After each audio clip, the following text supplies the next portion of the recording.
जी, सबसे अहम बात यह है कि आईन पाकिस्तान के अंदर एक आर्टिकल है 191 जी। जो ये कहता है कि सुप्रीम कोर्ट ने अपनी प्रोसीडिंग्स को रेगुलेट करने के लिए रूल्स बनाने हैं। इस तरह के रूल 1989 के अंदर सुप्रीम कोर्ट ने खुद बनाए हैं। अभी भी ये रूल्स बनाना सुप्रीम कोर्ट के जजेस की पूरी कोर्ट जो है वो बैठ के डेलिब्रेट करेगी और वो ये कहेंगे कि इन रूल्स में क्या चेंजेस लानी चाहिए। ये बिल्कुल एक कानूनी इख्तियार है और ऐसा होना चाहिए कि जिसके ऊपर जजेस बैठे हैं और वो रूल्स बनाएं। लेकिन ये जो रूल्स बनाने का इख्तियार है ये जज साहिबान के पास है, किसी पार्लियामेंट के पास नहीं है। अगर वो कोई रूल्स इस तरह के सजेस्ट कर दे तो कैबिनेट की अप्रूवल से प्रेसिडेंट नोटिफिकेशन करेंगे और वो बाइंडिंग हो जाएंगे। तो लिहाजा अदालतों के अंदरूनी मामलात के बारे में जो रेगुलेट करने के लिए इस तरह हाई कोर्ट के अंदर जैसे हाई कोर्ट के रूल्स हैं, अगर रूल्स कमेटी रिकमेंड करे और फुल कोर्ट कुछ कर दे तो उसके बाद कैबिनेट ने एक नोटिफिकेशन करना है। जैसे पंजाब के बारे में सारे के सारे सिविल प्रोसीजर कोड के ऑर्डर एंड रूल्स अमेंड हो गए थे और ये इख्तियार पार्लियामेंट का कतन नहीं है। जो सब्सटेंटिव पार्ट है उसमें कोई चेंज करनी हो, जैसे आइन के अंदर कोई तब्दीली लानी है तो 2/3 मेजोरिटी से किसी वक्त भी आइनी तब्दीली ला सकते हैं। इस वक्त कॉन्स्टिट्यूशन ऑफ पाकिस्तान में जो बात लिखी है इंडिपेंडेंस ऑफ जुडिशरी, उसके अंदर जो है मुकदम है और जो अब रूल्स हैं वो ये कहते हैं कि जो चीफ जस्टिस वक्त के होंगे उनको ये इख्तियार हासिल है कि 184(3) में अगर फंडामेंटल राइट्स का कोई मसला हो और large segment of the society उससे सफ़र कर रहे हों तो वो सू मोटो भी ले सकते हैं या किसी दरख्वास्त पे भी नोटिस ले सकते हैं। अब जो इस वक्त केस चल रहा है वो सुओ मोटो का केस नहीं है। इस वक्त जो एक जजमेंट आ चुकी जो कि ऑलरेडी जजमेंट 3-2 की है और चीफ जस्टिस साहब ने कहा कि ये 5 मेंबर जज का बेंच का फैसला था और 3 जजेस ने अक्सरीती राय से इस बारे में उन तमाम सवालात का जवाब दे के फैसला किया। अब पाकिस्तान के अंदर जो हेयरिंग हो रही थी वो 5 मेंबर बेंच कर रहा था, कोई 7 मेंबर या 9 मेंबर बेंच नहीं था, क्योंकि सबके सब 9 जजेस ने लिख कर दिया कि नया बेंच कॉन्स्टिट्यूट करें और उसके तहत चीफ जस्टिस साहब ने नया बेंच कॉन्स्टिट्यूट किया। उसके ऊपर किसी ने एतराज़ भी नहीं किया, यहाँ तक कि पीडीएम ने जो दरख्वास्त दी हुई थी कि लार्जर कोर्ट बनानी चाहिए उन्होंने अपनी दरख्वास्त भी वापस ले ली और उन्होंने भी उस पर एतराज़ नहीं किया। उसकी इम्प्लीमेंटेशन में एक डेट भी आ गई और वो डेट प्रेसिडेंट ऑफ पाकिस्तान ने कि इलेक्शन कमीशन के साथ मुआवनत करके की। इसी तरह जहाँ तक पख्तूनख्वा का ताल्लुक है वहाँ पे वहाँ के गवर्नर ने डेट दी, वो 2 डेटें भी आ चुकी हैं। अब सवाल ये है कि क्या इलेक्शन कमीशन उन तारीखों को चेंज कर सकता है, जिसका जवाब इसके अंदर इस बेंच के अंदर इतना ही है। तशना तलब इतनी बात थी और उसके ऊपर जज साहबान ने ये सवाल पुट किया है इलेक्शन कमीशन को कि आप बताएं क्या आपके पास इख्तियार है कि आप इस तारीख का नया शेड्यूल जारी कर सकें या दिया हुआ शेड्यूल वापस ले सकें। देखिए ये तो ऐसे ही है ना, इलेक्शन कमीशन कहते हैं अगले 5 साल तक इलेक्शन नहीं होगा तो क्या वो ये काम कर सकते हैं, नहीं कर सकते। इसका सवाल का जवाब चल रहा था। इस दौरान में आके जो गवर्नमेंट है उन्होंने फिर ये मौक़िफ़ इख्तियार किया कि जी आप फुल कोर्ट बैठाएं। चीफ जस्टिस साहब ने कहा नहीं मैंने कोई फुल कोर्ट नहीं बैठानी और ये हेयरिंग जानने की बात है कि ये एक दरख्वास्त के ऊपर हेयरिंग हुई है, ये सुओ मोटो नहीं हुई। दरख्वास्त पीटीआई ने दरख्वास्त दी है, उसकी इम्प्लीमेंटेशन है और यहाँ तक है कि उन्होंने जिसकी पाबंदी जिस पे लगाई है, मसलन कुछ फेडरल गवर्नमेंट ने बातें करनी है, जैसे उन्होंने फंड्स फ्राहम करने हैं, सिक्योरिटी एजेंसी ने सिक्योरिटी देनी है, इलेक्शन कमीशन से जो ताउन नहीं कर रहा उसके सिलसिले में उन्होंने मुआवनत चाहिए तो सुप्रीम कोर्ट ऑर्डर करेगा कि जी आप करें ताउन।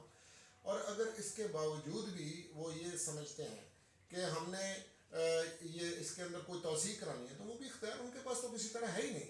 तो अब ये वाली सारी हेयरिंग हो रही थी और ये हेयरिंग जो है अगर कोई ना माने तो इसके अंदर कंटेम्प्ट भी लग सकती है, क्योंकि अदालत का हुक्म जो है सब पे बेंडिंग है और अगर कोई इसको वायलेट करे तो अगली स्टेज वो भी आ सकती है कि कंटेम्प्ट प्रोसीडिंग भी सुप्रीम कोर्ट ने खुद करनी है। ठीक है, इस बुनियाद के ऊपर उन्होंने एक नया बेंच जो है उसकी तश्कील की। वो बेंच सुन रहा था, उसके दौरान एक गैर मुतलका केस में जिसके अंदर ये इशू ही नहीं था तो काजी फाइज ईसा साहब का वो बेंच था और 3 मेंबर बेंच था, उन्होंने और अमीनुद्दीन साहब जो इस बेंच पे बैठे हुए थे मिलके ये रोक दिया चीफ जस्टिस को कि अब आप 184(3) पे कोई बेंचेज नहीं बनाएंगे और कार्रवाई नहीं करेंगे। वो तो मौसर इसलिए ही नहीं था कि एक तो शायद वहीद साहब ने बड़ा डिटेल्ड डिसेंटिंग नोट लिखा कि जो मामला सामने तस्वीर तलब ही नहीं है उसमें एक बेंच दूसरे बेंच को कैसे रोक सकता है काम करने से, और ये बिल्कुल इर्रेलेवेंट बात है। आज चीफ जस्टिस साहब ने इंतज़ामी तौर पे उन्होंने एक सर्कुलर जारी किया और उन्होंने 2022 की उस जजमेंट का हवाला दिया जिसमें ये इशू आया था और उसमें अजमत सईद साहब उसके ऑथर हैं और उस जजमेंट में क्लियरली कह दिया गया है कि जो बेंच बनाना 184(3) के ऊपर वो सिर्फ चीफ जस्टिस साहब का प्रेरोगेटिव है और किसी का नहीं है। लिहाजा उन्होंने आज जो है अमीनुद्दीन साहब के बारे में कहा कि जी उन्होंने भी ये नहीं कह सकते थे क्योंकि ये अलग बेंच है। आज जब मंदू खेल साहब ने दोबारा कहा तो उन्होंने कहा जी कि आप भी एक्सक्यूज ना, तो हम 3 लोग जो है ना ये 3 बजे जो है ना आर्गूमेंट सुनेंगे। आज जब 2 बजे सारी दोबारा हेयरिंग शुरू हुई और उन्होंने अटॉर्नी जनरल साहब को बुलाया और उन्होंने बुला के कहा कि आप बताएं कहाँ कहाँ पे चीफ इलेक्शन कमीशन को प्रॉब्लम आ रही है, क्योंकि 90 दिन में इंतखाबात करवाना कॉन्स्टिट्यूशन का मैंडेट है। इससे मैं आगे नहीं जाऊंगा, इसमें थोड़ी बहुत अगर ताखीर हो सकती है किसी वजूहत के ऊपर जो कि प्रेसिडेंट साहब ने पहले ही 90 दिन से आगे, लेकिन 90 दिन से आगे जाने का सवाल पैदा नहीं है कि आप इलेक्शन नहीं करवाएंगे, क्योंकि ये जो सारा जमहूरी निज़ाम है ये वोट की बुनियाद पे है और अगर ये वोट ना मिले तो फिर किसी को राइट टू रूल भी नहीं है। और उन्होंने कहा हम क्रिएचर हैं, हमें गालियाँ दी जा रही हैं पार्लियामेंट के अंदर, और वो लोग जो कल तक जेल में थे अगर वो बाहर आए हैं और हमें ये भी बातें कर रहे थे इसलिए कि उनको वोट के जरिए मुंतखब हुए हैं, इलेक्टेड हैं, तो ये बातें कर रहे हैं, तो हम इस निज़ाम को जो है ना तयाबाला नहीं कर सकते। ये सुप्रीम है और इसमें इलेक्शन होने हैं। अब ये कि टेम्परेचर बहुत ज़्यादा ऊँचा कर दिया गया है और इसको नीचा लाने की ज़रूरत है और आप फ्री कहना आपस में कोई ना कोई ऐसी गुफ्तो शनीद करें जिसकी बुनियाद पे कि इलेक्शन कैसे होने हैं और कब होने हैं वो हम करेंगे देखेंगे। और उन्होंने ये कहा कि ये कहना कि जी पैसे नहीं हैं, उन्होंने कहा जी पैसे तो ये 1% भी नहीं है ओवरऑल जितना आपका बजट है उसके अंदर पैसे क्यों नहीं है, और इलेक्शन कमीशन को हर वक्त रेडी होना चाहिए। इससे हम बात क्या है, आप कहीं से भी पैसे लगाएंगे और जैसे उन्होंने कल कह दिया था कि हमारी तनख्वाहों में से 5% ले लें, मैं समझता हूँ उन्होंने बहुत बड़ी बात की कि आप इलेक्शन करवाएं। इलेक्शन तो बरतानिया के अंदर वर्ल्ड वार में भी हुए थे, ईरान की पूरी पार्लियामेंट जो है उड़ गई थी फिर भी हुए।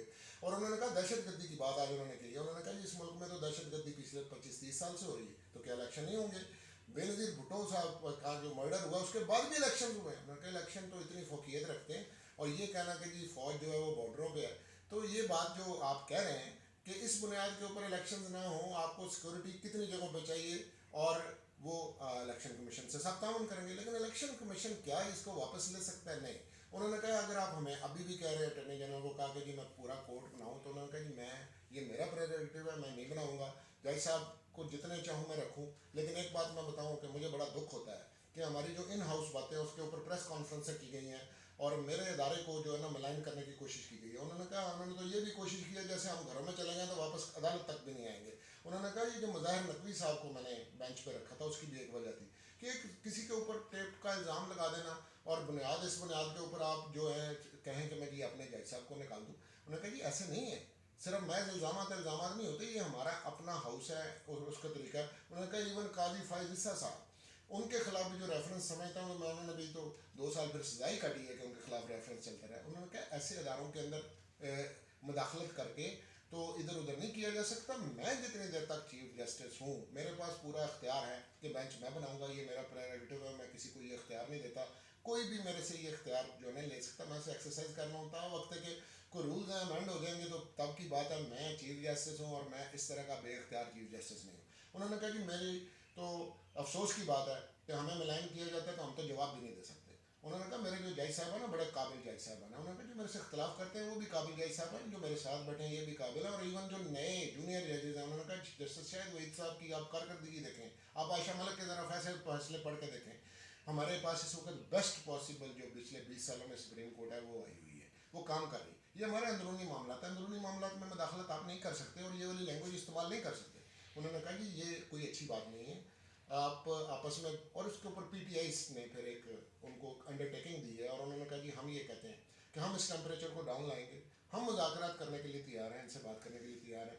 हम ये चाहते हैं कि हम जलसे भी ऐसी जगहों पे करेंगे जहाँ पे लॉ एंड ऑर्डर का मसला, हम वहाँ जलसा नहीं करेंगे, असला वगैरह जो है वो कोई भी बाहर लेके ना आए, और अगर इलेक्शन फेयर होते हैं हमें वो काबिल कबूल है, लेकिन इलेक्शन होने चाहिए और हम इनसे बातें करने के लिए भी तैयार हैं। उन्होंने कहा जी आप भी अपनी हुकूमत से ये पूछें और उनसे ये बात करके बताएं कि आपने जो आपस में गुफ्तो शनीद करनी है तो हम 3-4 दिन के लिए इसको एडजर्न भी कर सकते हैं इस बुनियाद के ऊपर केस को, लेकिन अदरवाइज पीर वाले दिन सुबह 11:30 बजे यही 3 रुकनी बेंच जो है ये केस सुनेगा और फैसला हमने आइन के मुताबिक करना है। और आइन ये कह रहा है कि इलेक्शन जो है वो होने हैं और उसकी हम सब के सब क्रिएचर हैं, जिसके पास कोई मैंडेट नहीं है वो कहाँ रूल कर सकता है, तो उसी की पैदावार जो है वो पार्लियामेंट है, उसी की पैदावार जो है जुडिशरी है उसी की पैदावार जो है हमारी लेजिस्लेचर है। इससे बाहर हम नहीं जाएंगे, हमने आइन को फॉलो करना है। मैं ये समझता हूँ चीफ जस्टिस साहब का ये कहना, उन्होंने एक बड़ा होने वाली बड़ी अच्छी बात की है। मैं दूसरे जज साहबान को भी हमारे लिए काबिल एहतराम है, इनको आपस में बैठ के इसको इंतजामी तौर पर मामला को ऐसा करना चाहिए कि लोगों को करीब लाएँ।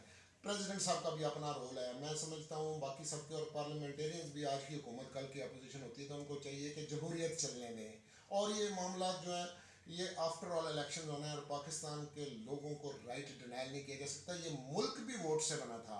आपको याद होगा कि बरतानिया की हुकूमत थी और उस वक्त उन्होंने वोट करवाया था कि जिन इलाकों में मुसलमानों की अक्सरियत है वो किधर जाना चाहते हैं। उस वोट की बुनियाद पे आपकी पहली लेजिस्लेटिव असेंबली जो बनी है उसके इलेक्शन नहीं हुए थे। ये वही लोग थे जो उस वक्त जीते हुए थे। अनफॉर्चुनेटली हमने आधा मुल्क गवा दिया।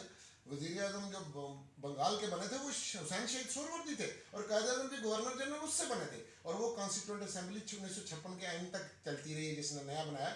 तो इसका मतलब है कि वोट के ज़रिए से ये मुल्क बना है, वोट से ये कायम रहेगा इंशाल्लाह, और इसी ने आगे चलना है। और बेहतर है कि ये एक बड़ी मुकद्दस किताब है, और लेकिन इसके अंदर आप बिल्कुल 2/3 मेजोरिटी के साथ जो है वो चेंजेस ला सकते हैं। जो प्रेसिडेंट ऑफ पाकिस्तान है वो भी इसके जरिए मुंतखब हुए। अगर उनको निकालना भी है तो इम्पीचमेंट का एक तरीका है, तो लोगों पर दबाव डालना कि जी आप चीफ जस्टिस साहब आपको पसंद नहीं है तो वो रिज़ाइन कर दें, और अगर प्रेसिडेंट साहब हैं वो भी रिज़ाइन कर दें, तो देखें लोगों को मौका मिलता है। मैं ये आपके प्रोग्राम के तवज्जुह से पाकिस्तान के अवाम को ये बताना चाहता हूँ कि जो उमर बिन दयाल साहब हैं उन्होंने ऑलरेडी तारीख के अंदर अपना एक नाम रकम कर दिया है कि वो आइन की पाबंदी करने वाले एक ज़बरदस्त जज हैं, और वो किसी से खाइफ नहीं हुए, और वो अपने अदारे का दिफा कर रहे हैं। और उनका दिफा जो है अदालतें सब के लिए हैं, हमें कभी भी कोई परेशानी आती है, कोई नजायज़ मुकदमे हो, आज हम हुकूमत में, कल हम अपोजिशन में, हम अदालतों के पास जाने, हमने ये अदारा जो है वो तबाह नहीं करना, बल्कि इसके अंदर और इम्प्रूवमेंट करनी है कि लोगों का भला।